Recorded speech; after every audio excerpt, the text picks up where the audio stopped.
Chers internautes, bonjour. Je suis heureuse de vous retrouver ici depuis le théâtre du Passage à Neuchâtel. Océane, qui participe aujourd'hui à un concours de danse en Suisse allemande, ne peut pas être présente.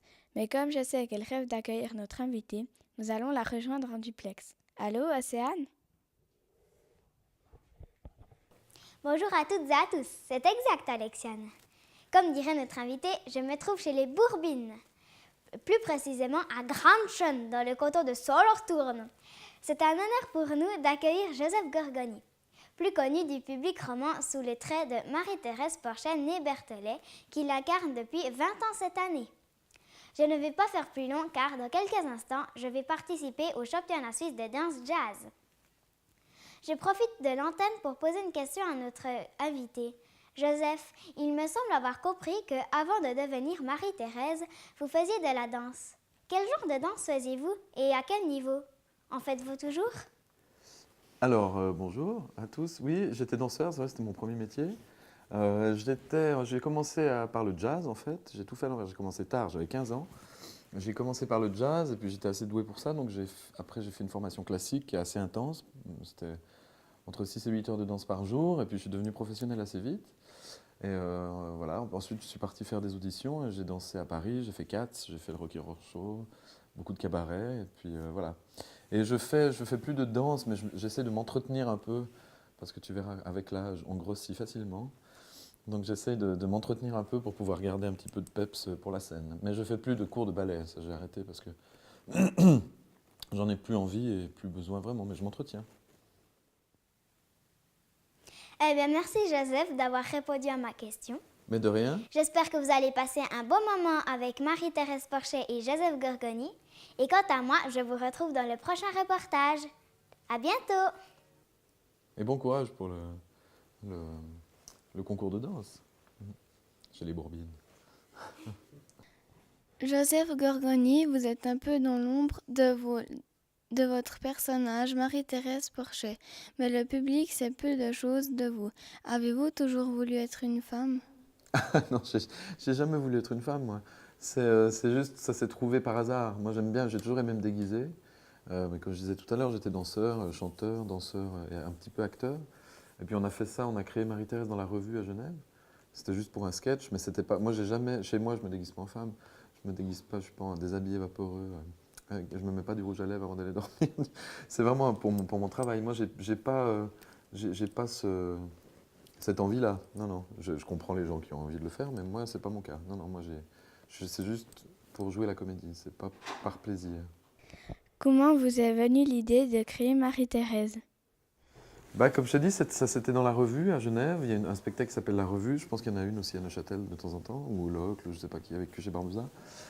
Et c'était à l'époque en 93, donc ça fait 20 ans, où on a inventé ce personnage avec Pierre Naftul pour un sketch de la revue.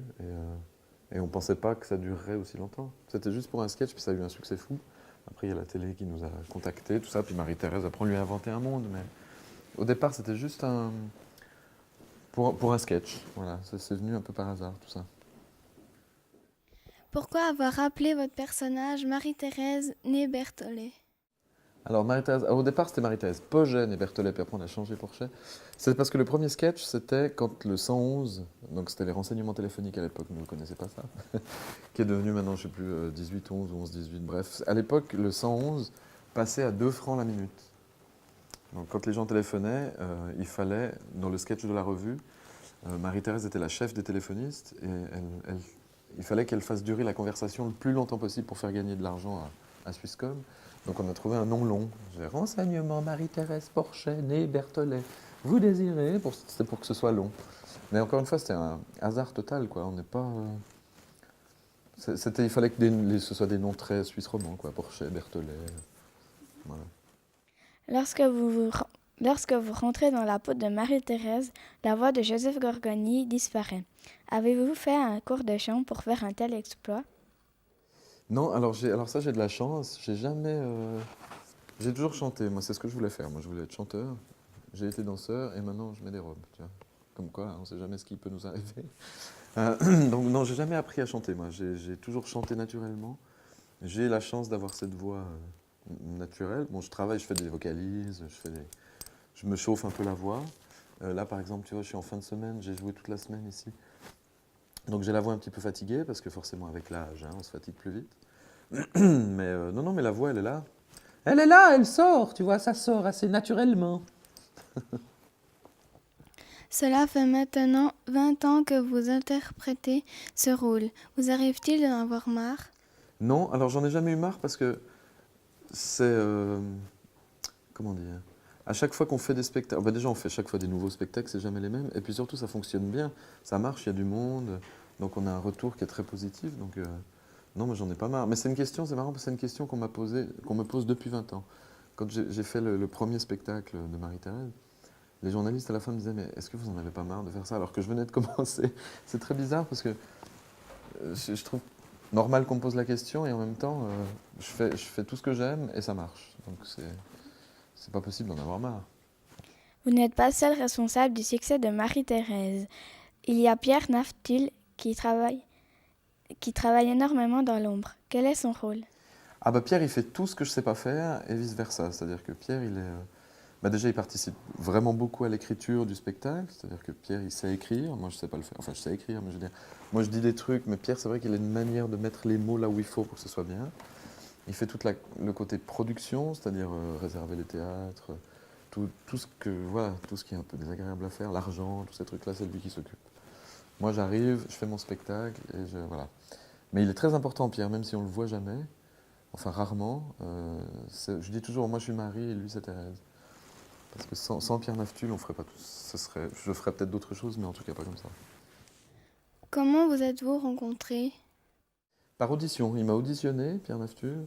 Quand j'étais danseur, donc, dans la revue, quand il cherchait des danseurs pour sa revue en 91. Et je suis venu passer l'audition, parce que je revenais de Paris, j'avais besoin de travailler.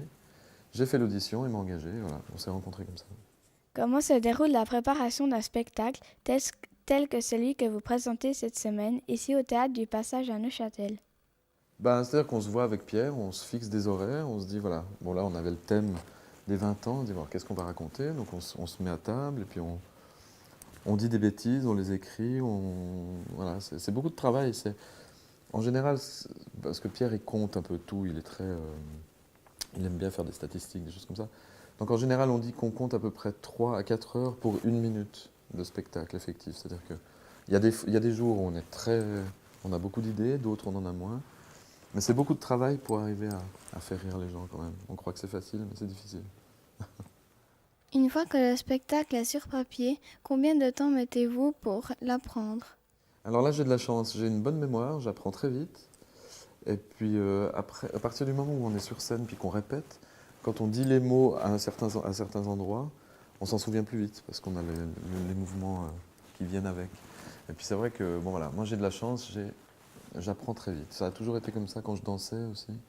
Les chorégraphies, je les apprenais très vite. J'ai une bonne mémoire musicale et gestuelle, donc voilà. Ce qui ne m'empêche pas d'avoir des blancs des fois, hein, mais je ne sais pas combien de temps je mets, je ne pourrais pas te dire. Quand j'ai fait le spectacle en suisse allemand, j'ai mis beaucoup de temps parce que c'est une langue que je ne parle pas. Mais pour celui-là, j'ai dû mettre, je sais pas, je dirais une semaine, 10 jours. C'est difficile à dire. Je crois que vous vous êtes fait connaître du public grâce aux émissions Ça colle et C'est piquant sur la RTS. Aujourd'hui, il y a une pub qui est diffusée. Avez-vous le droit de refuser telle ou telle émission? Ah, bien sûr, c'est vrai que je suis obligé de rien. Ça, c'est la chance qu'on a, Pierre et moi, c'est qu'on est libre. C'est-à-dire on produit ce qu'on fait. On a une production qui s'appelle les Productions de la Truie. Et donc moi, on me propose des émissions et si j'ai pas envie de les faire, je peux dire non, bien sûr. Non, j'ai aucune obligation. Ça, c'est un luxe absolu. On a le pouvoir de dire non. Et de ne pas être d'accord et de ne pas faire tout ce qu'on nous dit. Donc ça, c'est très, très, très, très luxueux comme situation. Mais j'ai pas fait ça cartonne. Moi, j'ai fait ça coller c'est piquant, pas ça cartonne. Vous avez tenté de conquérir le public français en allant à la rencontre des Parisiens. Comment cela s'est-il passé? Très bien, très très bien. Ça a très bien marché. On était parti en se disant, bon, on essaye, on verra bien. Hein. On n'avait rien à perdre. On s'est dit, on va faire 4 mois, et puis j'en ai fait 18. Et puis après, il y a eu l'Olympia, puis j'y suis retourné avec un autre spectacle. Un gros succès, j'ai vraiment beaucoup de chance. Beaucoup de chance. Vous n'étiez pas du tout connu là-bas. Comment avez-vous fait pour attirer les gens à votre spectacle? Un peu comme ici, parce qu'au début, moi ici, je n'étais pas connu non plus, hein. Donc, j'ai eu la chance de, voilà, il y a eu un bon, je sais pas comment dire, c'était une bonne période. J'étais dans un théâtre qui n'était pas très grand, il y avait 300 places. On avait un très bon attaché de presse. Un attaché de presse, c'est quelqu'un qui donne le dossier aux télévisions, radio, tout ça. Puis il y a eu un intérêt pour ça. Il y a eu beaucoup de monde qui est venu au début, et puis après le bouche à oreille a fait que ça. Voilà, quand un spectacle est bon et qu'on a tous ces gens qui travaillent bien autour, ben voilà. C'est assez magique, c'est impossible d'expliquer pourquoi ça marche. Tout d'un coup ça fonctionne, voilà, le spectacle est de qualité, mais des fois ça suffit pas. Là, on a eu de la chance, quoi. On a eu de la chance, puis on a bien travaillé. Comment vous est venu les noms de la Lopez, Jacqueline et Bijou? Mais un peu pareil, moi, Jacqueline, par exemple, j'ai une très bonne amie de ma maman qui s'appelle Jacqueline, et depuis que je suis petit, c'est un prénom qui m'a toujours fait rire. Alors, vous dire pourquoi, je ne sais pas, mais quand elle disait « faut que j'appelle Jacqueline », ça me faisait rire. Donc Jacqueline, c'est devenu comme ça. La Lopez, c'est parce qu'à Genève, l'immeuble où j'habitais, la concierge était portugaise, et elle s'appelait pas Lopez, mais enfin, il y a beaucoup, beaucoup de Portugais à Genève qui faisaient de la conciergerie. Et voilà, on a pris Lopez parce que c'était un nom comme ça. Bijou, ça je crois que c'est Pierre qui a trouvé Bijou. C'est vraiment quand on écrit nos spectacles, on trouve des trucs qui nous amusent, et puis on se dit peut-être ça marchera, et puis voilà, c'est devenu un peu culte maintenant. Cela fait le 6e jour que vous êtes ici et vous le savez sûrement, on dit les Neuchâtelois coincés, qu'ils ont de la peine à se lâcher. Est-ce que vous le ressentez sur scène? Pas du tout, alors ça c'est vraiment, c'est des légendes, ça c'est comme on dit que les Genevois sont coincés aussi. Je pense que les Neuchâtelois sont coincés pour les chaudefonniers peut-être, les Genevois sont coincés pour les Lausannois, mais les Lausannois ils sont coincés pour les Fribourgeois, enfin c'est tout comme quand on dit que les Bourbines, que les Suisses allemands sont coincés, c'est pas vrai du tout. Moi j'ai fait des spectacles là-bas, j'ai eu des spectacles, un public extrêmement chaleureux.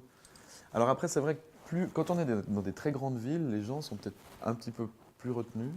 Puis dès qu'on sort un peu, quand je joue à Fribourg ou dans des villes un peu plus petites, c'est vrai que les gens sont peut-être un peu plus démonstratifs, mais là franchement, ça fait 5 soirs et le 6e aujourd'hui que je suis là.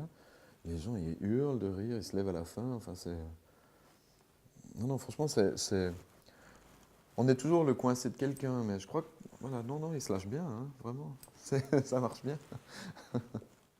Qu'est-ce que cela vous fait d'avoir 20 ans de carrière? Ça me paraît pas possible. Franchement, hein, quel âge vous avez vous? 11 ans, et aussi 11 ans, tu vois. Donc, je veux dire il y a 11 ans, moi j'étais à Paris, je crois. Donc ça me paraît pas possible. Enfin, quand on a commencé avec ce personnage, on n'aurait jamais pu imaginer que ça dure aussi longtemps. C'est incroyable, ça a passé comme ça, à une vitesse folle. Et voilà, on a de la chance. Voilà, je me dis que j'ai de la chance, que j'ai toujours beaucoup de plaisir à le faire. Les gens ont du plaisir à le voir. C'est incroyable, quoi. C'est une histoire incroyable. Est-ce que vous pensez que votre cote de popularité s'agrandit encore ou est-elle stable? Alors ça, je suis incapable de répondre à ça. Ça, je pense que plus que ça me paraît un peu difficile quand même, hein, parce que j'ai quand même l'impression que Marie-Thérèse, alors, je ne peux pas dire que tout le monde connaisse Marie-Thérèse, ce serait très prétentieux et surtout pas vrai. Mais non, mais là, enfin, on me voit partout. Je vois pas très bien ce que je pourrais faire de plus. C'est surtout qu'à chaque fois qu'on fait un truc, ça fonctionne. Donc la publicité pour le Suisse Loto, là, ça a été incroyable aussi l'impact de ce truc-là. Donc je pense que ça augmente toujours un peu. Il y a des enfants qui n'étaient pas nés quand j'ai commencé, en l'occurrence vous, qui ne me connaissiez pas. Enfin, vous n'étiez pas là forcément. Donc oui, ça augmente avec le nombre de... avec la population qui s'agrandit. Je sais pas, franchement... mais ça a toujours bien marché, hein. Franchement, Marie-Thérèse, ça a tout de suite été assez populaire. Pour vous, que veut dire Bourbine? Bourbine, c'est un mot qui est rigolo, moi, je trouve. C'est pas très gentil, c'est un peu péjoratif, mais moi, j'ai toujours entendu ça, hein, quand j'étais petit. On parlait des Bourbines, je sais quoi, les Bourbines? Alors, on m'a expliqué. Mais eux, ils nous appellent les Welsh. C'est les Suisses allemands, les Bourbines. Mais on dit aussi les Staubirn, les Queby, les casques à boulons. Enfin, il y a plein de trucs qui sont pas très gentils, mais c'est pour rire, hein. C'est pas... Moi, j'ai absolument rien contre les Suisses allemands. C'est juste que c'est assez drôle, Marie-Thérèse. Ça marche, L'humour marche avec le conflit. Donc Marie-Thérèse, elle n'aime pas les gens qui ont du pouvoir. Et les Suisses allemands, ils ont du pouvoir en Suisse, parce qu'ils sont plus nombreux. Donc on s'en moque. Il y a quelques années, vous avez participé à la tournée du Cirque Nid en Suisse romande, mais aussi chez les Bourbines, non? Oui. Ouais, j'ai fait 2001-2004, c'était Suisse romande. Et Tessin, donc en italien. Et en 2010, c'était toute la Suisse. En Suisse allemand aussi, ouais. Ça m'a fait très mal à la gorge. Quels souvenirs gardez-vous de cette expérience et de Franco? Ah bah l'expérience était incroyable. C'est 9 mois dans une caravane déjà. Ça c'est pas ce que j'ai préféré moi, mais non c'était bien. Mais encore une fois, c'est pareil, quand ça fonctionne, c'est génial. C'est le spectacle, ce métier-là, le métier que je fais, quand ça marche, c'est extraordinaire. Quand ça marche pas, c'est vraiment difficile. Donc là, le cirque, c'était voilà, les animaux. Moi, j'adore les animaux, donc les éléphants, tout ça. Non, c'était vraiment une expérience incroyable, incroyable. Et Franco, ben voilà, quand je l'ai connu, il avait une moustache, maintenant il n'en a plus. Voilà. Donc, vous avez dû apprendre et parler le Schweizerdeutsch. Ja. Comment vous êtes-vous sorti de cette situation traumatisante? Ouais, bah, c'était difficile, mais j'avais un bon coach, comme on dit, un type qui s'appelle Tony Caradon, qui m'a bien fait travailler l'accent et tout ça. Mais ça, je crois que j'ai jamais autant travaillé de ma vie. Je crois que ça, c'est ce qui m'a demandé le plus de travail. Donc je suis assez content que ça ait marché, parce que ça m'aurait embêté de faire tout ça pour rien. Mais oui, moi j'ai une bonne mémoire musicale, et puis j'ai toujours imité les gens, moi. Donc voilà. Je suis assez doué pour ça. Mais ouais, ça m'a demandé du boulot. J'ai travaillé avec une cassette, comme de la musique. J'ai appris ça comme une chanson, en fait. Est-ce que dans un proche avenir, vous allez affranchir à nouveau la barrière de rejeter pour des spectacles? Pas tout de suite. Là, je vais d'abord prendre du plaisir avec celui-là qu'on vient de commencer. Ça faisait longtemps que je n'avais rien fait en français. L'année prochaine, j'ai un nouveau spectacle qui est en prévision. Mais oui, peut-être qu'un jour, on va y retourner. Mais j'y suis resté 4 ans, hein, c'est beaucoup déjà. Je pensais faire 6 mois, j'ai fait 4 ans. Donc, mais on y retournera sans doute, ouais, parce que c'est un super public. J'ai vu lors de votre escapade à Paris, TF1 pensait à vous pour animer une émission, mais ils ont fini par avoir peur. Est-ce que vous auriez accepté? Je ne suis pas sûr qu'ils aient eu peur, parce que j'en ai fait beaucoup de télé là-bas, hein. Après, c'est un échange, quoi. 6 mois, attends, je me souviens plus, 6 mois j'avais accepté, c'est ça? Ça dépend. Franchement, la télévision, c'est formidable quand on peut y faire ce qu'on veut. Surtout en France. En France, c'est difficile parce qu'ils sont très touchy. Enfin, il y a plein de choses qu'on ne peut pas dire. Ils ont peur de l'audience et tout ça. Donc, moi, ça m'agace un peu quand on me dit de ne pas faire un truc, j'ai envie de le faire. Donc, ici, en Suisse, on peut encore le faire. En France, ça commence à devenir un peu difficile. Mais si c'est des projets qui me plaisent, oui, moi, je suis prêt à tout faire. Moi, tout m'intéresse. Actuellement, sur la RTS, vous êtes l'égérie de la loterie et vous imitez la truie. Un petit extrait. Savez-vous imiter d'autres animaux? Ah non, oui, je sais bien faire la poule, moi. La poule, ça fait pas mal, hein. Et la truie, oui, c'est une truie fatiguée un peu aujourd'hui. Sinon, non, je suis pas très très bon imitateur de bruit d'animaux, moi. Non, je sais pas, la girafe, je sais pas ce que ça fait, une vache. Ouais. Non, franchement, je crois pas que je sois le meilleur pour ça. Avez-vous toujours le trac avant de monter sur scène? Ouais, toujours. Et ça, vraiment, c'est vrai, hein. Et c'est de pire en pire. C'est peut-être avec l'âge, tout d'un coup, on prend conscience que c'est complètement fou de faire ça. Donc, au début, on n'a rien à perdre. Donc, on a le trac, mais en plus, là, oui, non, j'ai le trac, vraiment. Mais quand le spectacle est lancé, au bout d'une quinzaine de fois, ça va mieux quand même. Mais il y a toujours une petite appréhension, ouais, parce qu'on n'a pas envie de décevoir. Vous est-il déjà arrivé d'avoir des trous de mémoire lors de représentations?